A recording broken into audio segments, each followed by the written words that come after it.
नमस्कार। जय हिंद, जय भारत।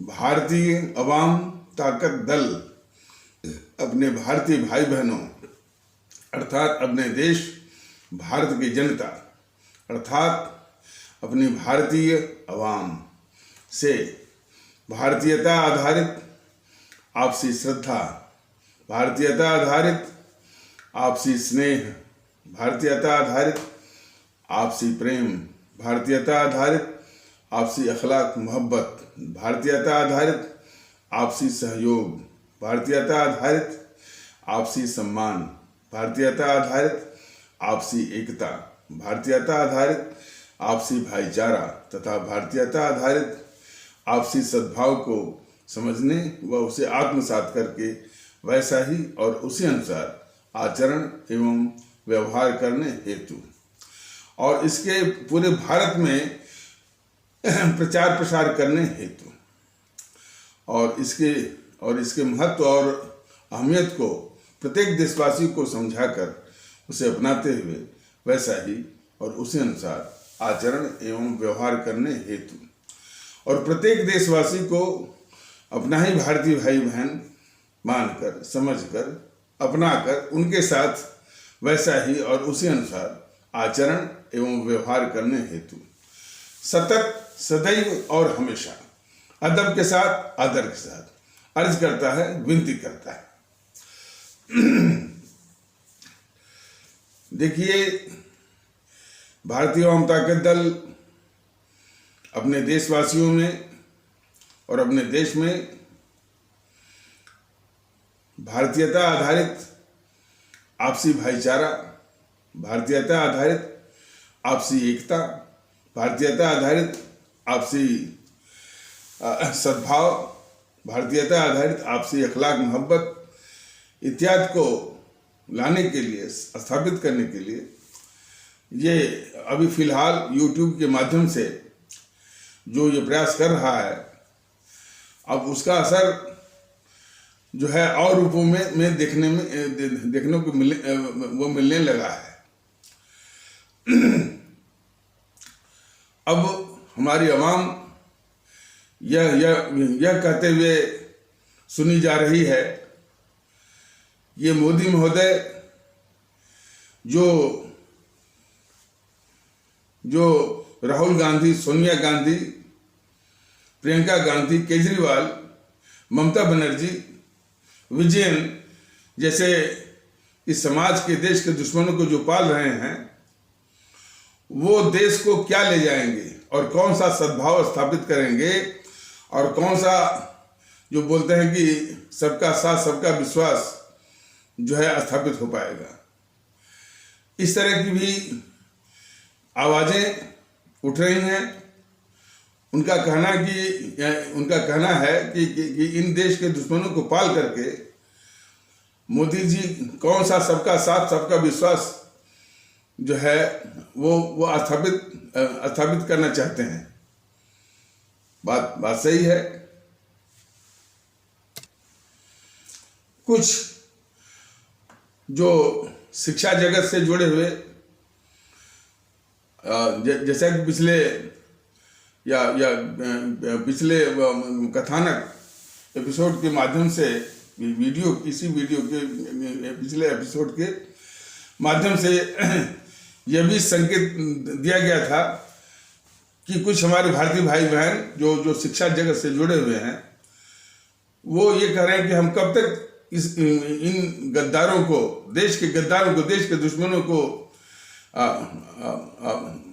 देश के दुश्मन जवाहरलाल नेहरू और मोहनदास करमचंद गांधी को अपने सर पर ढो करके अपना मनोबल गिराते रहेंगे, अपने आगे आने वाली पीढ़ियों का भी मनोबल गिराते रहेंगे और कब तक इनको ढोते हुए जो हमारे जो अमर शहीद और राष्ट्रभक्त क्रांतिकारी हैं उनको दरकिनार करके अपने पीढ़ियों को, अपने बच्चों को राष्ट्रभक्ति के जज्बे से, राष्ट्रभक्ति और देशभक्ति के भाव से उनको महरूम करते रहेंगे और उनको वंचित करते रहेंगे। अब इस तरह का सवाल जो शिक्षा जगत से जो है कुछ प्राचार्य, कुछ प्रधानाचार्य और कुछ जो है प्रधान अध्यापक के तबकों से जो है वो आना आरंभ हो गया है। जो ये युद्ध जो छिड़ा हुआ है यूक्रेन और रूस वाला, तो उसके संबंध में जो बीजेपी के सिखाए पढ़ाए जो छुट भैया आकर के बात करते रहते हैं भारतीय जनता दल के पदाधिकारी से, तो उन्होंने एक सवाल कर दिया कि यूट्यूब वाले सर जब इतना ज्ञान बांटते हैं तो यूक्रेन और रूस के संबंध में वो समझाते क्यों नहीं है। उसके विषय में जब ये बात आई तो हमने जो है तुरंत स्पॉन्टेनियसली स्वाभाविक तौर पर हमने ये कहा कि बस एकमात्र इसका हल है भारत के लिए कि भारत अपनी ताकत बढ़ाए। शायद इसकी प्रतिध्वनि हमारे मोदी महोदय तक पहुंची होगी या नहीं पहुंची होगी, या ऐसे भी है वो भी अब वो कहना शुरू कर दिए कि भारत को अपनी ताकत बढ़ानी चाहिए। तो भारत को अपनी ताकत बढ़ानी चाहिए, ये भारतीय जनता दल ने पहले ही कह दिया है। आप उसी मोदी महोदय आप उसी प्रतिध्वनि को दोहरा रहे हैं, बात सही भी है। लेकिन देश आपसे ये पूछना चाहता है कि देश के दुश्मनों को पाल करके, उसको पोष करके और जो है उनकी हर तरह से रक्षा करके और देश के खिलाफ दुश्मनी करने के लिए, देश के खिलाफ गद्दारी करने के लिए सारी सुविधाएं, सारी सहूलियतें दे करके आप किस तरह से देश को ताकतवर बनाना चाहते हैं। ये सबसे बड़ा सवाल हमारे आदरणीय भारतीय भाई बहन, हमारी आदरणीय भारतीय अवाम आपसे पूछना चाहती है। ये अपने आप में बहुत बड़ा एक वो यक्ष प्रश्न है कि देश के जो घोर दुश्मनों को पाल करके, पोष करके और उनको देश के खिलाफ गद्दारी और दुश्मनी करने के लिए हर सुविधा और हर जो है वो सहूलियत उनको दे करके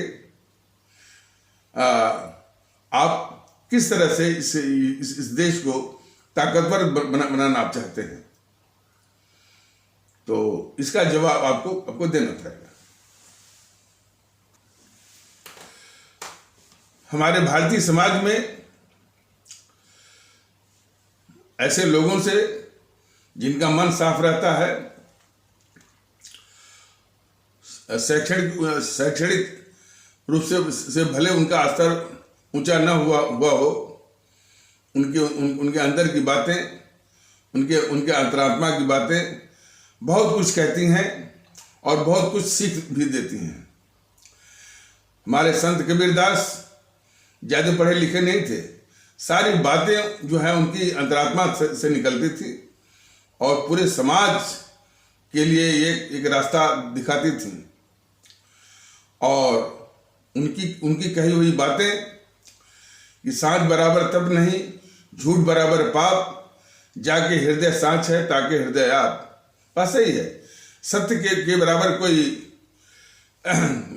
तपस्या नहीं है और झूठ के बराबर कोई पाप नहीं है, और जिसके हृदय में सत्य बसता है उसी के हृदय में ईश्वर का निवास होता है।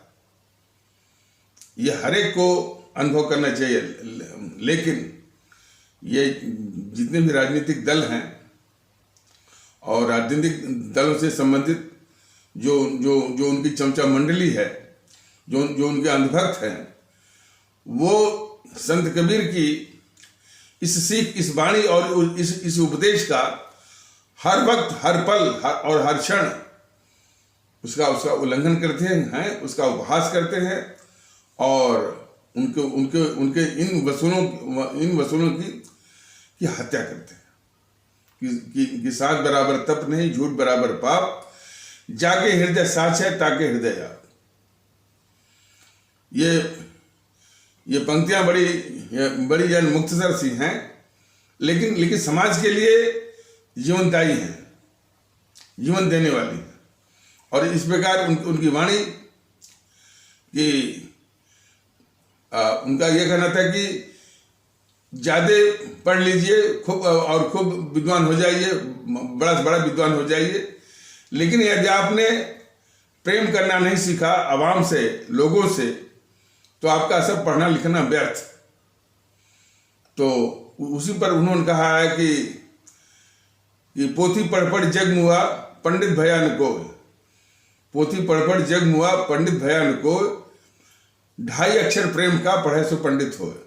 उन्होंने कहा कि तमाम लोग पढ़ करके वेद पुराण और जो है वो और तमाम इस तरह से धर्म ग्रंथ, कुरान पढ़ गए और बाइबिल पढ़ गए और गुरु ग्रंथ साहिब पढ़ गए, रामायण पढ़ गए, इससे कोई लाभ नहीं। उन्होंने कहा इसके पहले सिर्फ 2.5 अक्षर जो प्रेम का है उसी को पढ़िए और उसी को जीवन में उतारिए और उसी का व्यवहार अपने जीवन में करिए। यह जो है वेद पुराण, कुरान और बाइबिल और गुरु ग्रंथ साहिब इत्यादि बड़े बड़े धर्म ग्रंथों के पढ़ने से ज्यादा श्रेयस्कर है, लाभकारी है और जरूरी है। यही बात हमारे संत कबीर जी ने कहा है। इसी प्रकार हमारे और संत कबीर रहे हैं, रहीमदास भी कहे हैं कि मनुष्य को समान, दूसरे को सम्मान देना चाहिए और सम्मान ऐसी चीज है जिसका महत्व हमेशा सबके द्वारा दिया जाना चाहिए। उन्होंने ये कहा कि मान सहित विष खाए के शंभु भयो जगदीश, अब बिना मान अमृत पिए राहु कटायो शीश। ये हमारे जो संत रहीमदास जी ने वो कहा हुआ है कि सम्मान के साथ भोले शंकर को जहर दिया गया, वो पी गए और वो जगदीश हो गए, और सम्मान रहित और अपमान के साथ वो राहु जो है वो अमृत पी गया। अमृत पीने के बाद भी उसने अपना सर कटवा लिया। तो सम्मान देना, सम्मान और सम्मान के साथ रहना, ये जीवन की बहुत बड़ी निधि है और इस समाज को समझना चाहिए। तो हमारे जो जितने भी संत कवि हैं, छोटी छोटी बातों से जीवन की अमूल्य बातें कही हैं, लेकिन अफसोस आजकल की जो पाठ्य पुस्तकों में जो है संत कबीर दास की वाणियाँ, संत रहीमदास की वाणियाँ, संत सूरदास की वाणियाँ, संत जो है वो रविदास जी की वाणियाँ बिल्कुल गायब है। तो हमारे बच्चों में, हमारी पीढ़ियों में, हमारे आगे आने वाली नस्लों में चरित्र का निर्माण कैसे होगा? ये पाखंडी, ये भारतीय जनता पार्टी वाले तमाम वो शिक्षा नीति बना रहे हैं, ये कर रहे हैं, वो कर रहे हैं, लेकिन हमारे बच्चों में चरित्र का निर्माण कैसे होगा? जरा इनसे पूछिए कि हमारे बच्चों की किताबों से यदि जो है वो संत कबीरदास, संत रहीमदास, संत सूरदास, संत रविदास की वाणियाँ यदि गायब रहेंगी तो उन बच्चों का चरित्र निर्माण कैसे होगा? इस पर कोई बस शिक्षा नीति आ रही है, ये शिक्षा नीति आ रही है, वो शिक्षा नीति आ रही है, सब बिल्कुल बेकार। और उस पर से शिक्षा का जो व्यवसायीकरण हो रहा है, यानी वो व्यवसाय का शिकार हो गई है। मोटी मोटी फीसें, मोटी मोटी कैपिटेशन फीस, टाई लगा कर बच्चे जा रहे हैं कौन सा और कौन सा संस्कार ये पाल रहे हैं। और बीजेपी के लोग और मोदी के लोग पूरा जो हमारे यानी भारतीय संस्कृति है और भारतीय संस्कृति के आधार पर जो संस्कार होने चाहिए उनका मतलब कि वो संस्थागत रूप से उसकी हत्या की जा रही है और उसको मिटाया जा रहा है।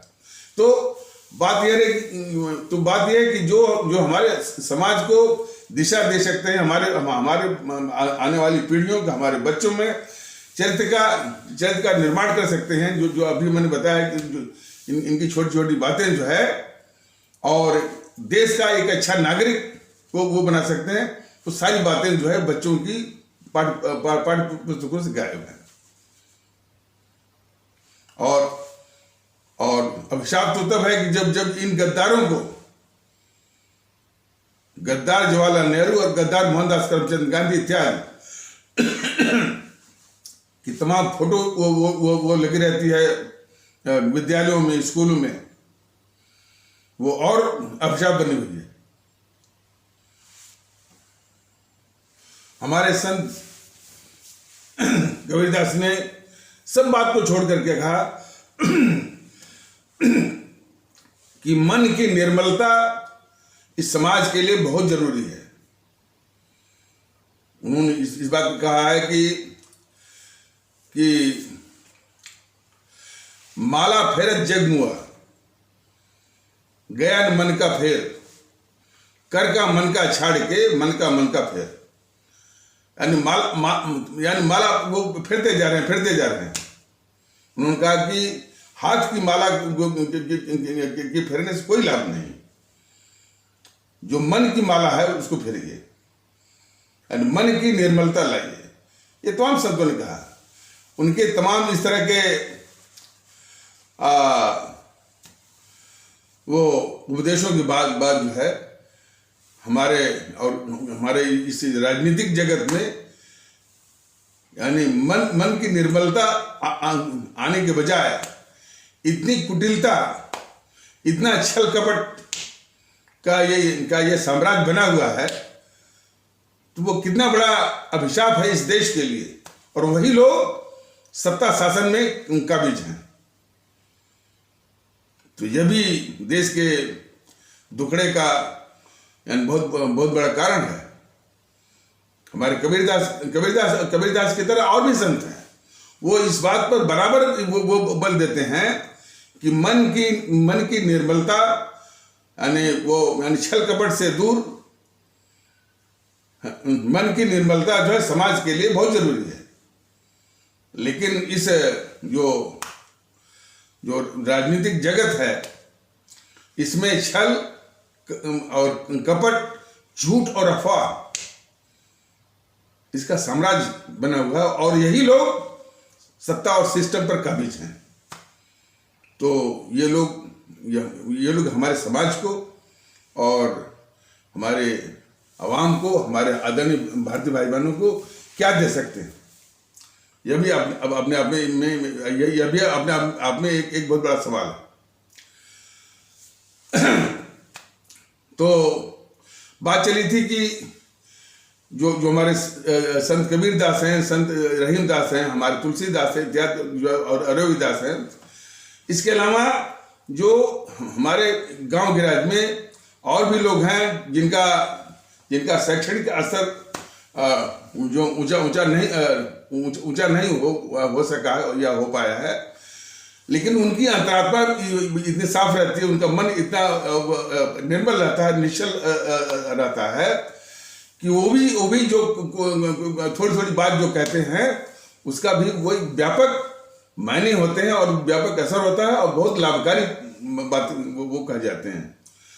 आप लोगों ने देखा होगा कि किसी एपिसोड में और या कुछ एपिसोडों में मैंने इसी YouTube के माध्यम से बताया गया था कि मैं ट्रेन से आ रहा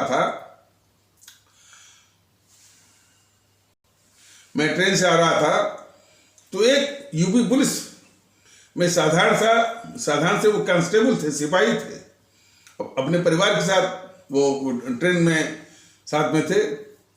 तो इसी पर बोल रहे थे कि जो हमारे बच्चियों के खिलाफ, हमारी बेटी बहुओं के खिलाफ जो अमानुषिक प्रवृत्ति चल पड़ी है।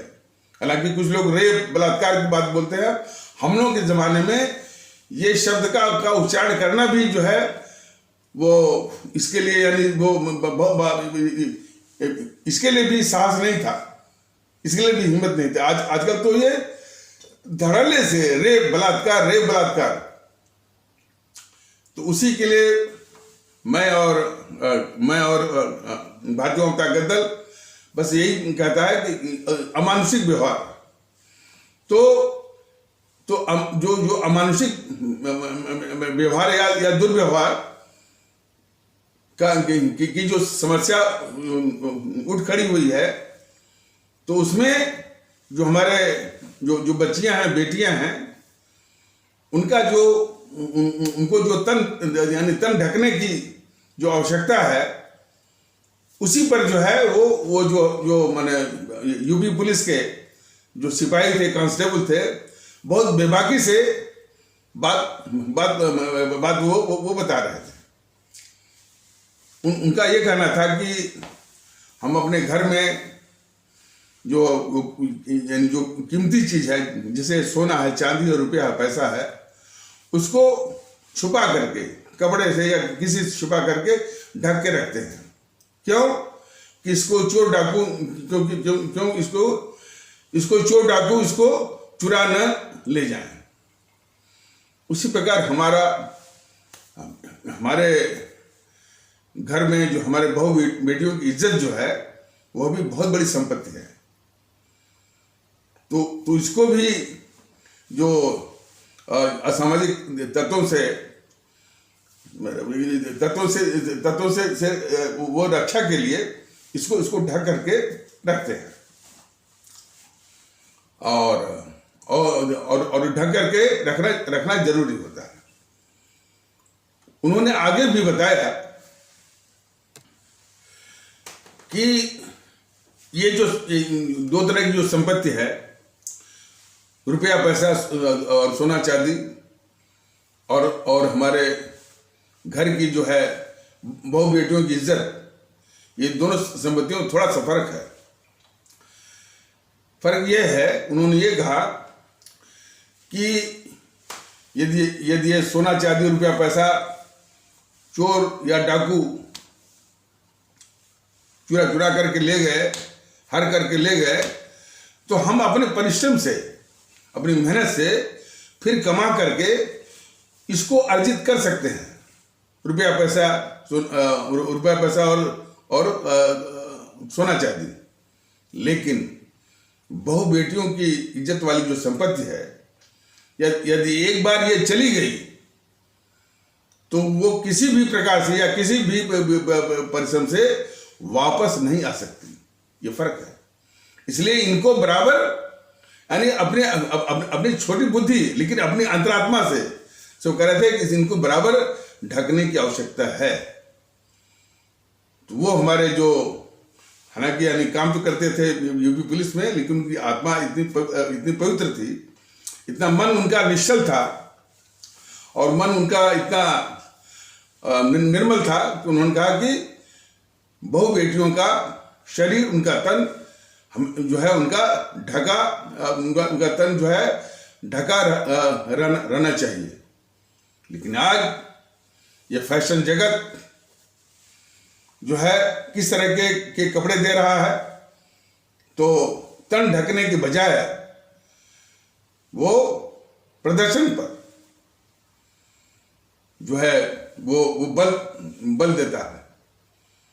तो ये हमारी जो हमारी बहु बेटियां हैं, बच्चियां हैं, उनके खिलाफ जो अमानुषिक व्यवहार है, जिनको कि सब रेप वगैरह कहा करते हैं और क्या बलात्कार करते हैं, यानी उन शब्दों का उच्चारण जो है मेरे बस की बात नहीं है। इसलिए जो किसी तरह से जो उपयुक्त शब्द है अमानुषिक व्यवहार, जो जो जो अमानुषिक व्यवहार का जो जो जो संकट जो पैदा हुआ है, उसमें इसकी बहुत बड़ी भूमिका है कि जो जो जो फैशन जगत है, जो इस तरह के कपड़े वो दे रहा है, जिससे हमारे बहू बेटियों का तन ढकने के बजाय वो प्रदर्शन पर ज्यादा वो बल देता है और वो केंद्रित होता है।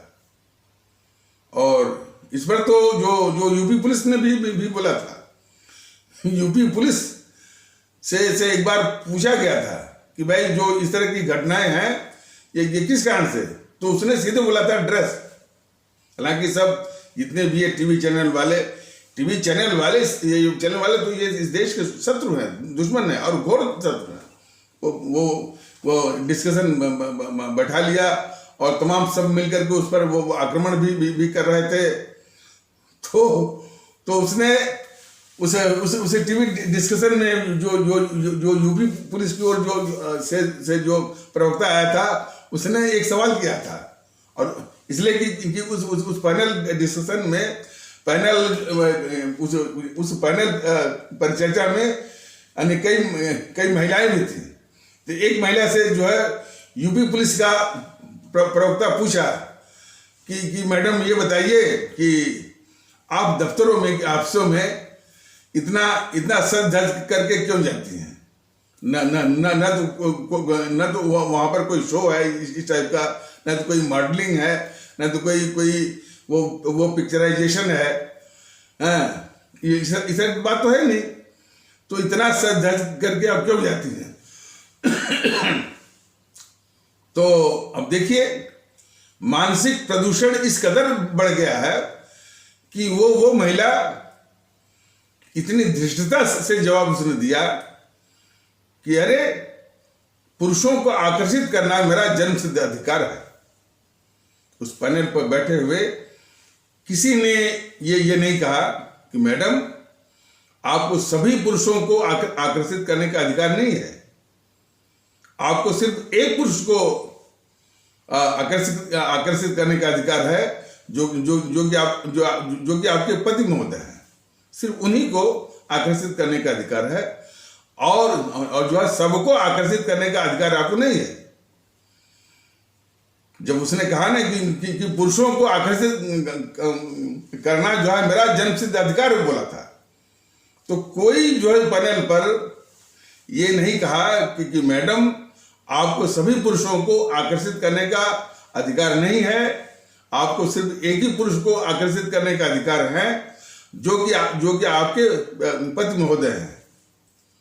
और जो सभी पुरुषों को आकर्षित करती है महिला, तो उसके लिए सामाजिक शब्द बना हुआ है, और शायद उस शब्द का आपके ही सामने उसका इस्तेमाल किया जाए तो बहुत नागवार आपको गुजरेगा। तो इतनी बात जो है उस पैनल पर कोई यानी कह न सका। और यूपी पुलिस के उस जवाब कि भाई कि जो महिलाएं और बच्चों के महिलाओं और बच्चों के खिलाफ जो अमानुषिक व्यवहार हो रहा है, उसके कारणों में एक प्रमुख कारण जो पहनावा या ड्रेस है, और उसी के खिलाफ सब चढ़ बैठे थे और उसी पर तमाम परिचर्चा कर रहे थे। ये सारे जो है वो बोल नहीं सके। तो इस तरह से ये मानसिक जो है वो प्रदूषण हुआ है कि सही बात यानी कहने का न तो साहस है, न तो चरित्र है, न तो मंशा है। भारतीय आवाम ताकत दल ने बराबर इस बात पर बल दिया है और YouTube के माध्यम से बराबर कहा है कि अपने बच्चों में चरित्र का निर्माण करने के लिए जो है वो नानक जी की, कबीरदास की, रामकृष्ण परमहंस की और संत कबीर की, संत रहीमदास की, तुलसीदास की, सूरदास की और संत रविदास की, इनकी इनकी इनकी एक एक दो लाइन उनकी जो वाणियां हैं, वाणियों का जो संकलन है, इसमें आना चाहिए। लेकिन ये बीजेपी की सरकार है, जेएनपीसी की सरकार, कोई भी सरकार जो है, यानी इनका संकलन जो है हमारे बच्चों की पाठ्य पुस्तकों से वो गायब कर दिया है। तो बहुत संस्थागत और सुनियोजित ढंग से हमारे बच्चों में जो जो जो जो जो चरित्र का निर्माण होने की जो परम आवश्यकता है, उसको ये सब जो है वो नष्ट कर रहे हैं। तो बात बताई जा रही थी कि और भी इसी तरह के लोग हैं जिनका मन निर्मल होता है, जिनकी आत्मा पवित्र होती है, उनके मुख से जो बातें निकलती हैं उनका बहुत बड़ा मतलब होता है, बहुत ही वो उपयोगी और लाभकारी होती हैं, और उसके फार रीचिंग इम्प्लीकेशंस होते हैं। तो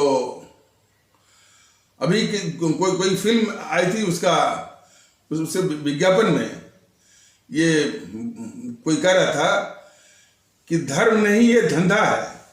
वो कह रहा था धर्म नहीं ये धंधा है, यहाँ पढ़ा लिखा भी अंधा है। ये हमारे भारतीय समाज पर काफी लागू होता है। जितने धर्म की बात कही जाती है वो सिर्फ धंधा है। और किसका धंधा है? ठेकेदारों का धंधा है। और पढ़ा लिखा अंधा है। इसके विषय में तो हमारे स्वामी विवेकानंद ने पहले ही कहा है कि मैंने जो जो जो जो पवित्र बातें हैं, निश्चल बातें हैं, निष्कपट बातें हैं, वो आम जो हमारे गरीब और आम जो हमारी आवाम है, जो जनता है, उसके जो है उसका आपको समर्थन भी मिल जाएगा और वो बात भी कह देगी। लेकिन जो लोग जो पढ़ लिख गए हैं, ज्ञान अर्जित कर गए हैं, वो जितना ही ज्ञान अर्जित किए हैं, कुछ अपवादों को छोड़ करके उतने ही वो अंधे हो गए। और उनके विषय में हमारे स्वामी विवेकानंद की बातें मत भूलिए। बराबर उन्होंने कहा था, the only hope is from the masses, the elite of this country is morally and physically dead. उन्होंने कहा कि जो कुछ भी उम्मीद करिए अपनी आम आवाम से, अपनी मजलूम और गरीब आवाम से, अपनी जनता से करिए। पढ़ा लिखा जो वर्ग है वो या अभिजात वर्ग है, अभिजात जो वर्ग है या सम्राट वर्ग है, कुछ अपवादों को छोड़ करके इस देश के लिए अभिशाप बन गया है। वही अभिजात वर्ग जो है आपका बौद्धिक वर्ग के रूप में दिखता है, मीडिया के रूप में दिखता है, आपका पत्रकारों के रूप में दिखता है, ब्यूरोक्रेसी के रूप में दिखता है, जुडिशियरी के रूप में दिखता है। ये लगभग अपने आचरण व्यवहार से अभिशाप बन गया है। तो इनके खिलाफ सीधा आक्रमण करने के बजाय व्यवस्था ऐसी होनी चाहिए कि इन क्षेत्रों में पात्र लोग ही जाएं, और पात्र लोग जो है वो कब जा सकते हैं, जबकि ये सरकार भी पात्र लोगों की हो, जिसमें लोग देशभक्त किस्म के हो, राष्ट्रवाद का मुखौटा पहन करके देश के दुश्मनों को पालने वाले लोग ना हों, जिसके प्रतीक हमारे मोदी जी हैं। प्रश्न इसका है, मोदी जी इन देश के दुश्मन नहीं, बल्कि जो देश के गद्दार मोहनदास करमचंद गांधी, जवाहरलाल नेहरू, इनकी पूजा करने वाले मोदी जी, वो कैसे जो है वो सबका साथ सबका विश्वास की बात वो कर सकते हैं। हमारे जो सुभाष चंद्र बोस हैं, जो उनका जो आधिकारिक सम्मान यदि उनको आधिकारिक सम्मान जिसके हकदार हैं, यदि वो सम्मान दिया जाता, समाज में उनकी प्रतिष्ठा होती और उनके योगदान पर चर्चा होती, उनके उनके उनके द्वारा की गई जो कुर्बानी और शहादत पर चर्चा होती तो देशभक्ति का भाव आता ना।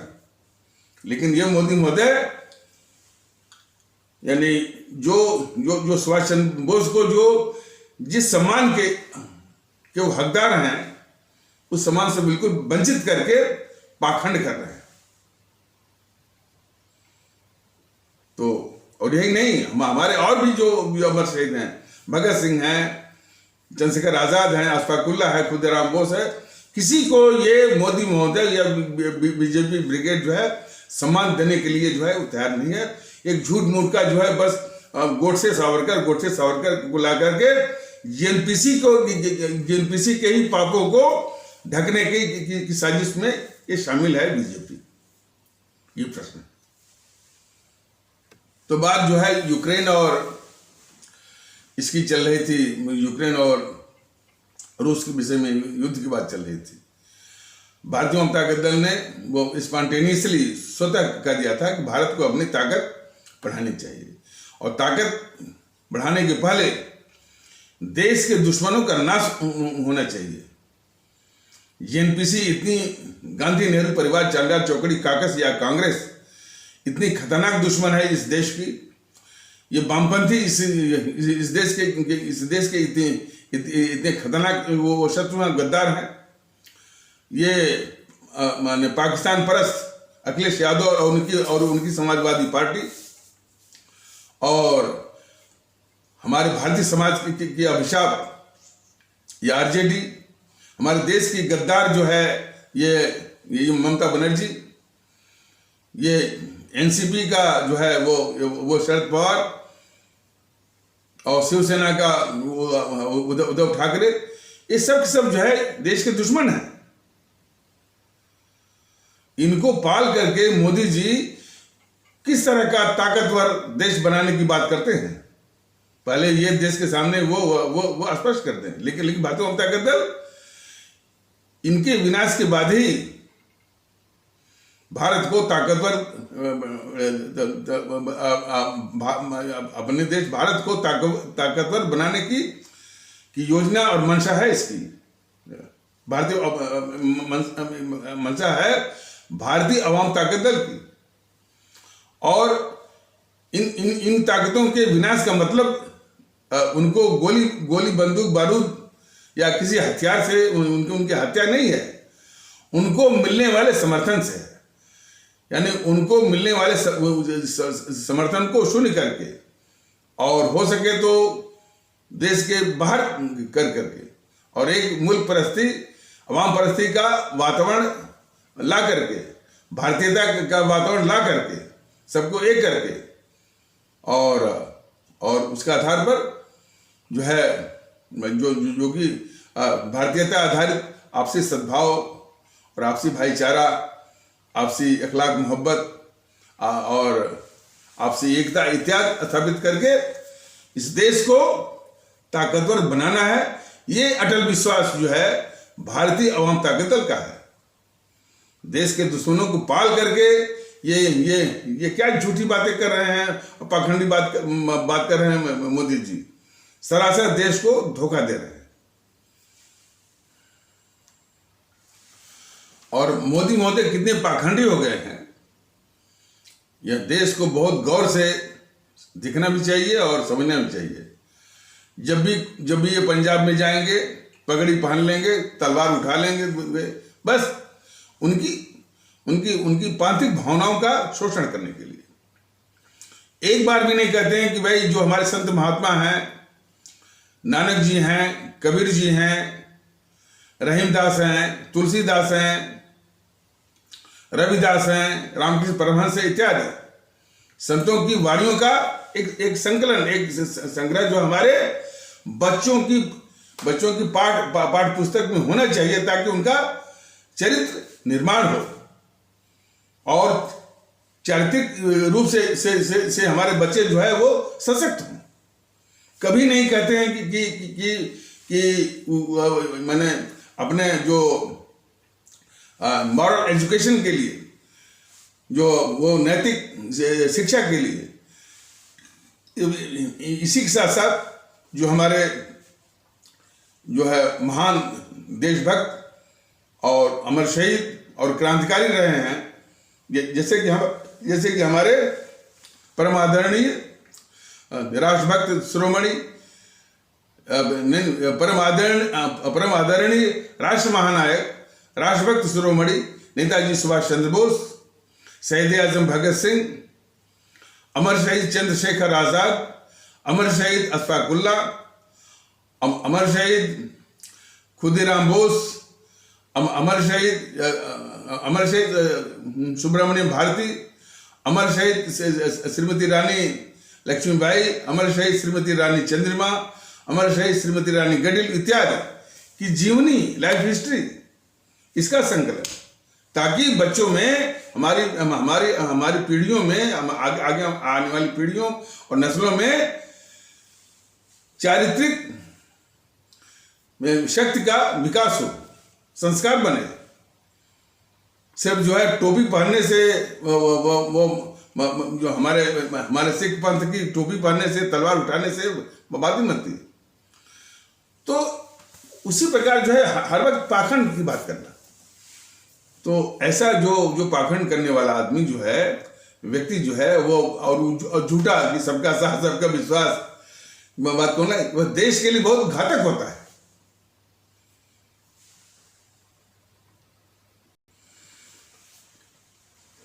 यूक्रेन और रूस के बीच में जो संघर्ष हो रहा है, ये देश को जानना चाहिए कि रूस एक जो है भरोसे का मित्र रहा है भारत का हर वक्त। कश्मीर के मुद्दे पर इस रूस ने बराबर साथ दिया है भारत का। कई बार कश्मीर के मुद्दे पर भारत को घेरने के लिए इस अमेरिका ने और पश्चिमी देशों ने कई बार प्रयोग किया, लेकिन वो रूस जो है वीटो पावर लगा करके भारत को बचाया है। सन 1971 में जब पाकिस्तान बुरी तरह परास्त हो गया था और उसके 95,000 सैनिक आत्मसमर्पण कर चुके थे, तो पाकिस्तान की ओर से भारत को धमकाने के लिए इसी अमेरिका ने 7वां बेड़ा जिसमें कि 200 वो फाइटर थे, लड़ाकू विमान थे, वो 7वां बेड़ा जो है बंगाल की खाड़ी में भेज दिया।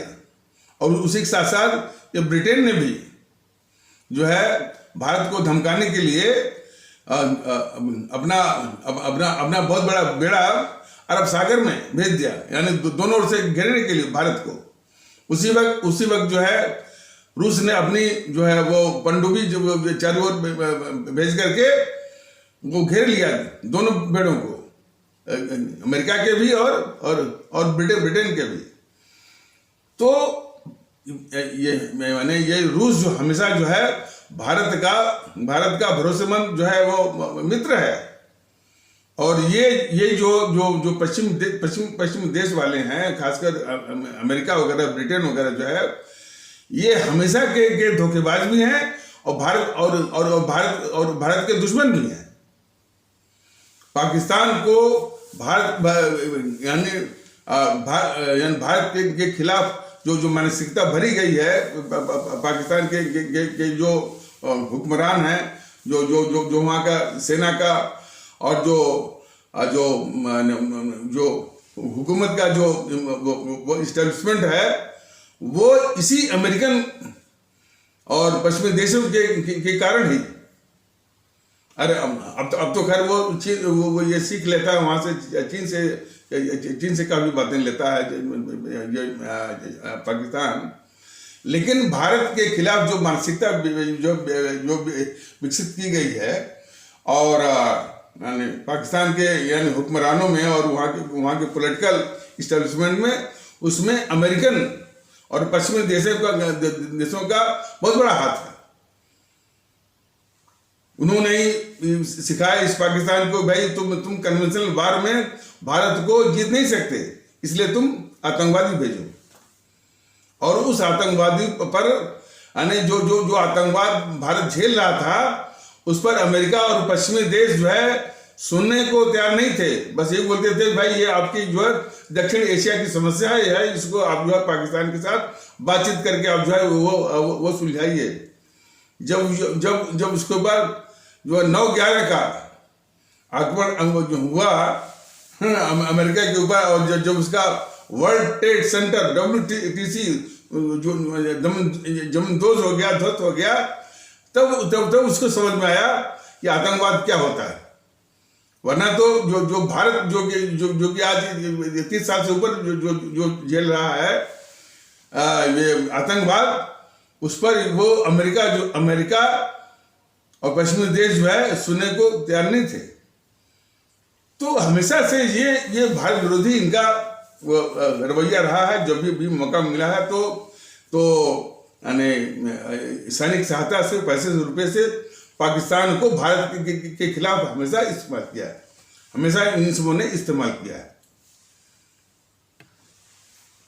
और रूस क्या बोल रहा है? रूस ये बोला है कि भाई ये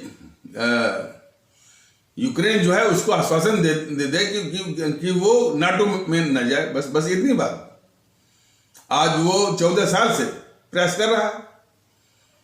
और जरा कल्पना करिए कि यदि यूक्रेन भी जो नाटो में चला गया तो नाटो की सेनाएं तैनात हो जाएंगी वो यानी पश्चिम सीमा पर जो रूस के चारों ओर। तो वो समझाते जब हार गया तो वो ताकतवर तो है ही। अब जो है इनकी जो रणनीति है पश्चिम वालों की कि रूस को उसी चेचनिया उसी यूक्रेन में उलझाया जाए कि वहां का मानवाधिकार हनन फलाने ढिकाने के द्वारा जो है वो जब रूस थक जाएगा तो भाग जाएगा। जैसे कि उसने अफगानिस्तान पर कब्जा किया था, बाद में इसने जो है अमेरिका और पाकिस्तान के लोगों ने मिलकर के तालिबान बना दिया। और तालिबान इसी तरह का उसने उत्पात मचाया और रूस को भागना पड़ा। तो कुछ इसी तरह की साजिश जो ये सब कर रहे हैं।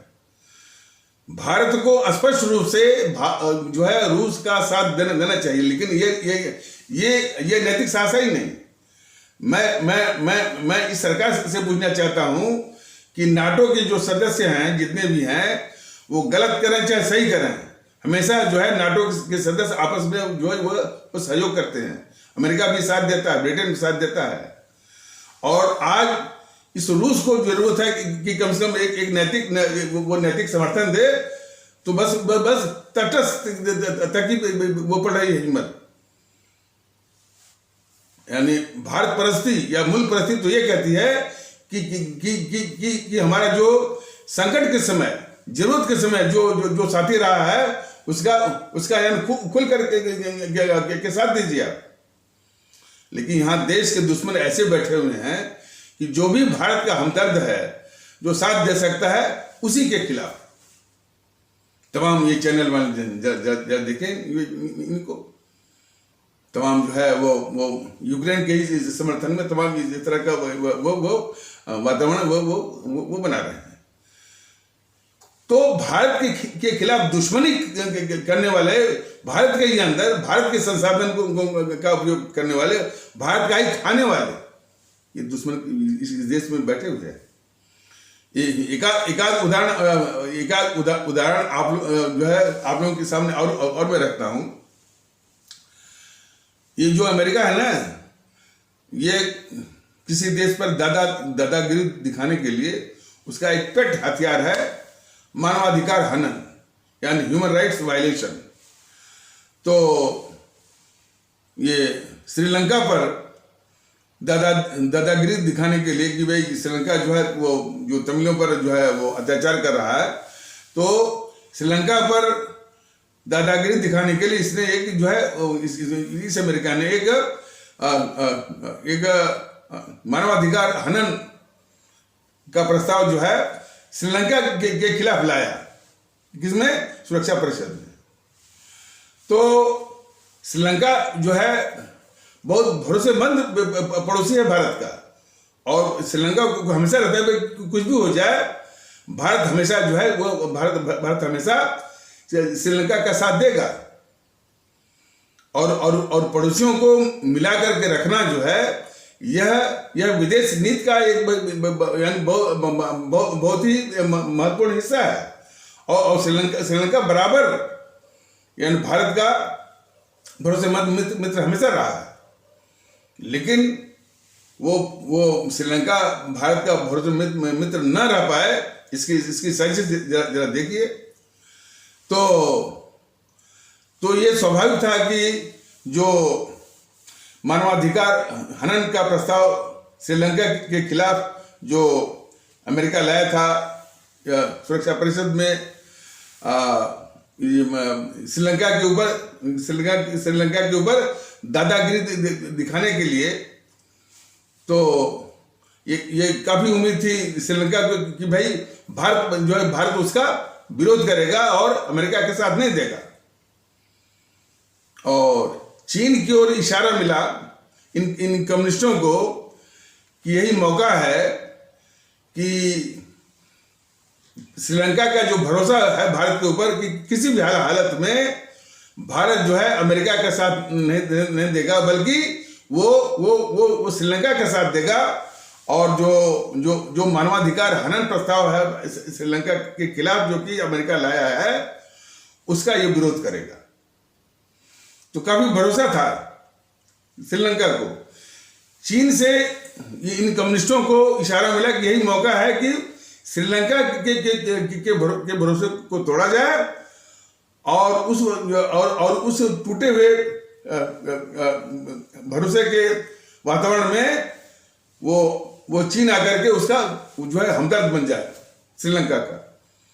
तो बहुत स्वर्णिम अवसर देखा चीन ने, और हमारे देश के कम्युनिस्टों को उन समूह ने ये जिम्मेदारी दी कि इस मौके का फायदा उठाओ।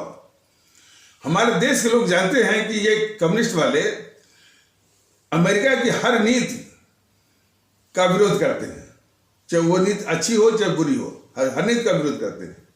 लेकिन जरा आप लोग गौर करिए कि अमेरिका का समर्थन करने के लिए, क्यों, इसमें चीन की एक साजिश छुपी हुई थी। वो साजिश क्या थी कि भारत के ऊपर श्रीलंका जो पड़ोसी है उसका भरोसा टूटे। उसका भरोसा टूटने में तब वो जो है चीन श्रीलंका का वो हमदर्द बन करके भारत के खिलाफ तमाम जो है वो वहां पर अपना वो हिसाब किताब बैठाएगा, अपने सैन्य जो है सैन्य का जो है वो साजो सामान स्थापित करेगा भारत के खिलाफ, और वो भी इसमें बंगाल की खाड़ी में।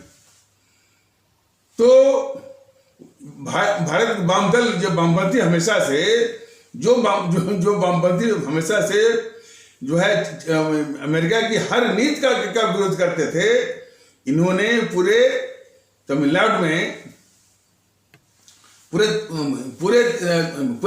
में जो है वो श्रीलंका के खिलाफ एक माहौल बनाया, और उस माहौल को बनाने में एक कम्युनिस्ट वाले जो है यानी सबसे आगे थे।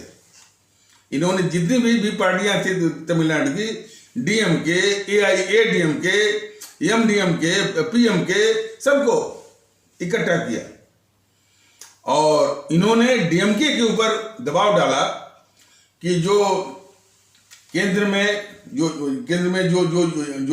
यूपीए की जो सरकार है, जिसमें कि डीएमके उसका कोलिशन पार्टनर है या उसके जो संयुक्त सरकार उसमें ये भागीदार है, सहभागी है।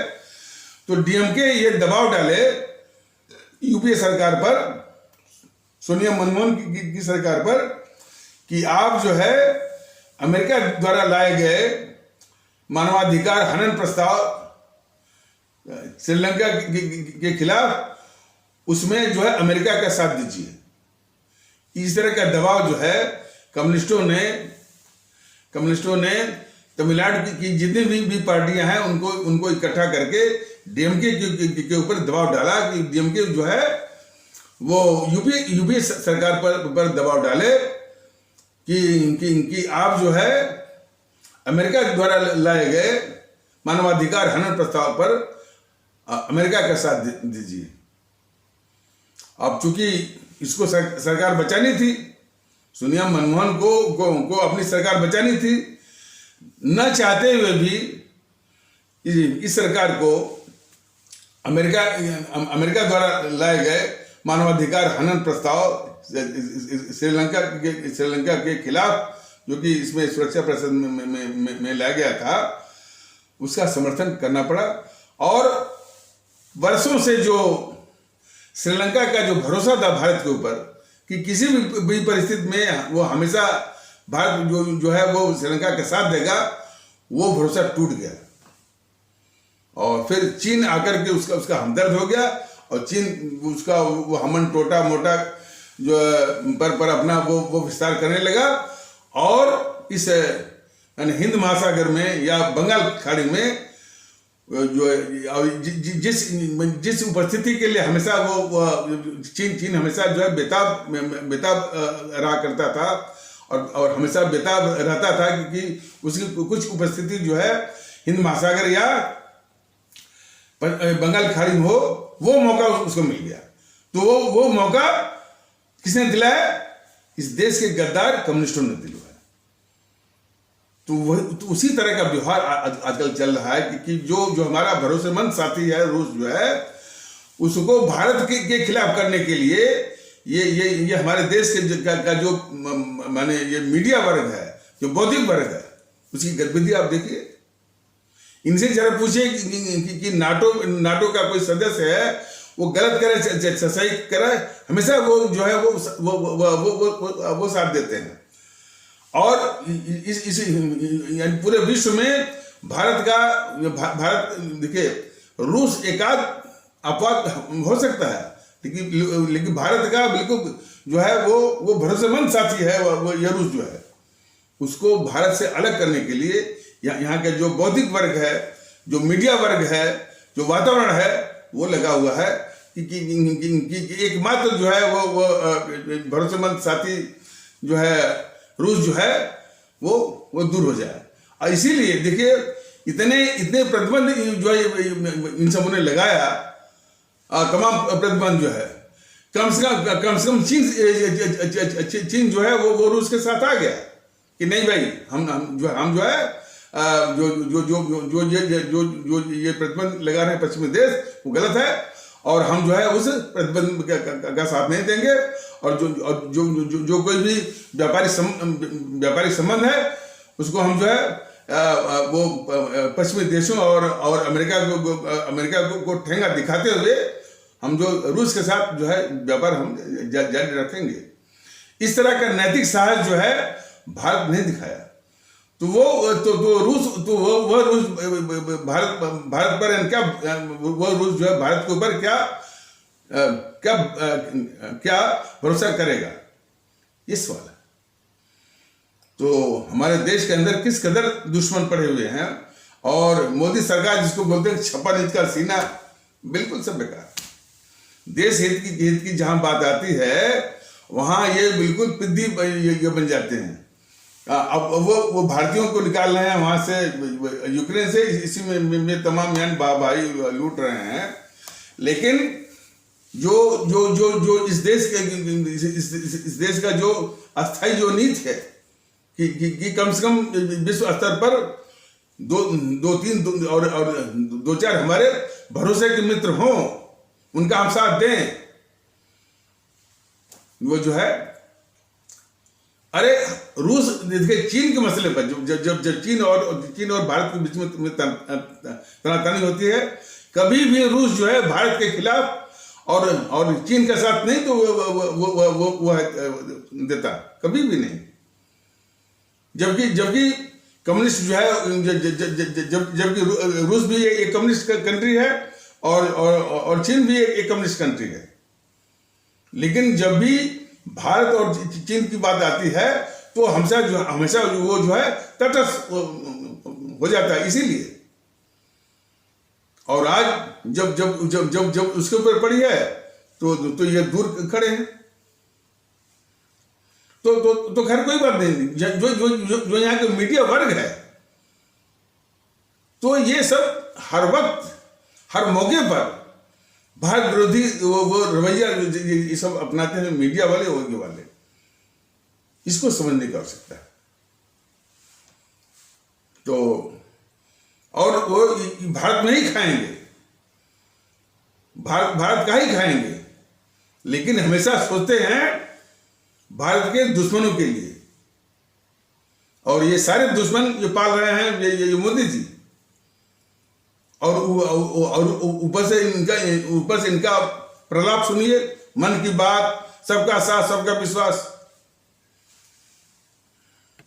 कहने का मतलब यह है कि हमारे देश में जो है देशभक्ति के भाव की यानी बहुत बड़ी कमी है। हमारे देश का हित किसमें है, यह सोचने वालों की भी यानी बहुत बड़ी कमी है। जो देश के दुश्मन है, भारत के जो दुश्मन है, वो जो है सत्ता और सिस्टम पर काबिज हैं। और जिस तरह से अंग्रेज इस देश के दुश्मन थे, लूटने वाले थे, हमको सताने वाले थे, वो जो हमारे ऊपर जो है वो सत्ता पर काबिज थे। वैसी स्थिति आज भी है। जेएनपीसी जो इस देश की दुश्मन थी, वो हमारे आपके ऊपर जो है वो सत्ता के ऊपर काबिज रही। लेकिन सिर्फ इतना ही कह देने से काम नहीं चलता। वो जेएनपीसी जो रही है उसको हमने और आपने जो है वोट दे करके जब बिठाया है। तो मानसिक गुलामी तो हम जो है मानसिक गुलामी के शिकार हैं। वो जो साधारण आदमी बोला था कि धर्म नहीं है धंधा है, पढ़ा लिखा भी अंधा है, यह जो है बहुत बड़ी वो समस्या है, बहुत बड़ी समस्या है। इसके विषय में बाबा साहब ने अपने स्वामी विवेकानंद की ही तरह लोगों को चेताया है कि जो पढ़े लिखे लोग हैं, कुछ अपवादों को छोड़ करके जो है बौद्धिक बेईमानी के वो शिकार हैं। और जो बौद्धिक बीमारी के वो जो शिकार हैं या उसको अपने मन में जो पालते हैं, उससे समाज का, देश का बहुत बड़ा नुकसान है। ये ब्यूरोक्रेसी कुछ अपवादों को छोड़ करके घोर बौद्धिक बेईमान है। ये मीडिया वाले कुछ अपवादों को छोड़ करके घोर रूप में बौद्धिक बेईमान है। पत्रकारों का गिरोह कुछ अपवादों को छोड़ करके बौद्धिक बेईमान है सब। तो इनसे भारत को हमेशा जो है वो नुकसान हुआ है। और हमारे देश में देशभक्ति का जो जज्बा होना चाहिए, उसका बहुत बड़ा अभाव है। हमारे देश में देशभक्ति का जज्बा जिस रूप में होना चाहिए, यदि होता तो तुरंत जो है इस जो गद्दार राहुल गांधी है, इसको पहचानते कि ये गद्दार है। वोट देना तो बहुत दूर की बात, इसको लात मार करके जो है वो बाहर करते इसको। जो हर वक्त जो है अपने दुश्मन चीन के समर्थन में, अपने दुश्मन पाकिस्तान के समर्थन में, आतंकवादियों के समर्थन में हमेशा जो बोलता रहता है, जो है तब भी उसकी सभाओं में हम आप जो है भीड़ लगाते हैं, प्रेस कॉन्फ्रेंस करता है, और उसकी बातों को प्रमुखता से ये दिखाते हैं, ये दुश्मन चैनल वाले, दुश्मन मीडिया वाले। तो समस्या यहाँ है। लेकिन भारतीय भाई बहनों, इनको यदि सिस्टम से हटाना है तो इनको नष्ट में नाबूद करना होगा, इन ताकतों को, इन देश विरोधी ताकतों को। तो इसीलिए कहा गया कि जो मौका मिला है अभी चुनाव का, इसलिए कि इनको और चीज चोट करती ही नहीं है, इनकी आलोचना कर दीजिए। और जो आपकी जो न्याय व्यवस्था है, न्यायपालिका, वो तो बिल्कुल नकारा है। यानी इन सबों को डील करने के लिए चुनाव आयोग कहता है कि हम जो है स्वतंत्र और निष्पक्ष चुनाव करते हैं, बिल्कुल बकवास। चुनाव आयोग जो दावा करता है ना कि हम बहुत निष्पक्ष और स्वतंत्र चुनाव करवाते हैं, बिल्कुल झूठा और बकवास। तमाम अपराधी, तिकड़मी, भ्रष्टाचारी और ये सब चले आ रहे हैं मैंने सदनों में, हाउसेज में, विधानसभाओं में और लोकसभा में, राज्यसभा में, संसद में। क्या बात करता है चुनाव आयोग? बिल्कुल झूठा। लेकिन भुगतना है हमारी आवाम को। तो आवाम के सामने जो मौका आया है, नोटा नोटा नोटा, भूलिए मत। इनको अपने आवाम की ताकत का एहसास कराइए। भारतीयता के आधार पर एक करके सिर्फ नोटा नोटा नोटा दबाइए। बहुत संकट की स्थिति है। अपने भारतीय भाई बहनों को मानसिक गुलामी से, और ये समझ लीजिए ये हमारी आजादी की जंग, यानी दूसरी जंग, अपने भारतीय भाई बहनों को मानसिक गुलामी से बाहर वो निकालने के लिए। तो इसलिए इसको मत भूलिए, नोटा नोटा नोटा। तो इन्हीं आवश्यक शब्दों के साथ इस आवश्यक परिचर्चा को यहीं पर विराम दिया जाता है। तब तक के लिए नमस्कार, जय हिंद, जय भारत।